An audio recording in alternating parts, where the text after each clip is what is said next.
And then on the main card, we have Mike Perry and Daniel Rodriguez. This fight is a welterweight fight. Mike Perry and Daniel Rodriguez have a lot of knockouts on the record.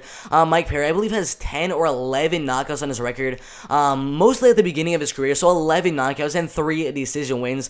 No submission wins on his record. He has 7 losses, 1 knockout loss, and 1 submission loss. All the rest coming by decision. His opponent, Daniel Rodriguez, 13 wins and 2 losses.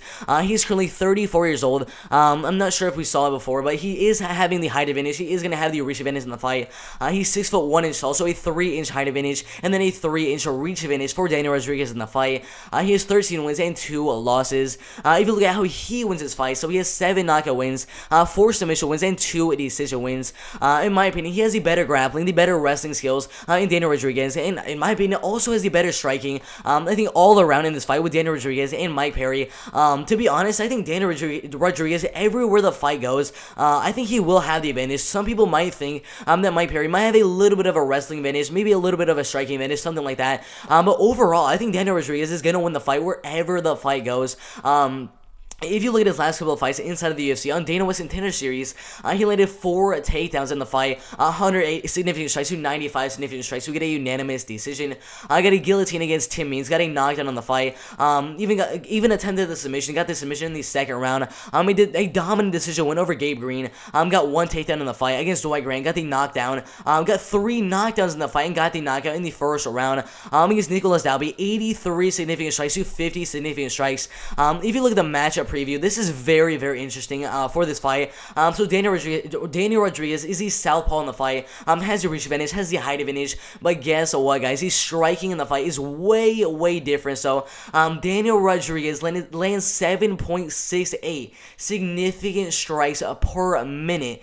Mike Perry lands 4.35 significant strikes per minute.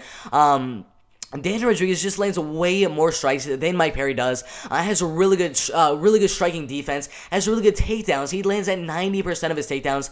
Lands 1.34 takedowns in every single one of his fights. Lands at a 62% accuracy rate. So I think in the wrestling game, in the grappling game, I think Daniel Rodriguez is 100% going to have the advantage. And even in the striking game, I mean these little striking accuracy, the striking lands per minute, these strikes absorbed per minute, the defense, all of this might be a little bit skewed just because Mike Perry has been fighting a lot better competition like Tim Means, like Javniel, Vicente Luque, Donald Cerrone, Max Griffin, Santiago Ponzinibbio, all these type of guys in the welterweight division, just really top tier guys in the welterweight division. That is the main reason that these striking differentials look this way. I mean, obviously, you wouldn't expect that Mike Perry and Daniel Rodriguez would have that much of a striking differential in the fight. Obviously, Mike Perry has gotten way too big of step up in competition against Donald Cerrone. I mean, there's no way I would have given Mike Perry a shot against Donald Cerrone, a shot against Santiago Ponzinibbio, Vicente Luque, Javniel. I would have never given him any of those type of guys. But now he's fighting Daniel Rodriguez. This fight mainly is going to stay in the feet. Mainly is going to be a kickboxing, a boxing type of fight. Both fighters are going to clip each other in the fight. It's going to be a really good boxing and kickboxing type of fight. But Daniel Rodriguez has one thing that Mike Perry does not: really good takedown accuracy and a really good takedown defense and really good submission skills as well. So I think in this fight, Daniel Rodriguez is going to have the wrestling advantage, the grappling advantage. The striking game is going to be very even. But D-Rod is the taller fighter by 3 inches, has a 3-inch reach advantage in the fight. So even in the striking game, in my opinion, he's going to have the advantage there. So in the striking game, in the wrestling game, in the BJJ game, pretty much everywhere you look at this fight, I think Daniel Rodriguez is going to have the advantage.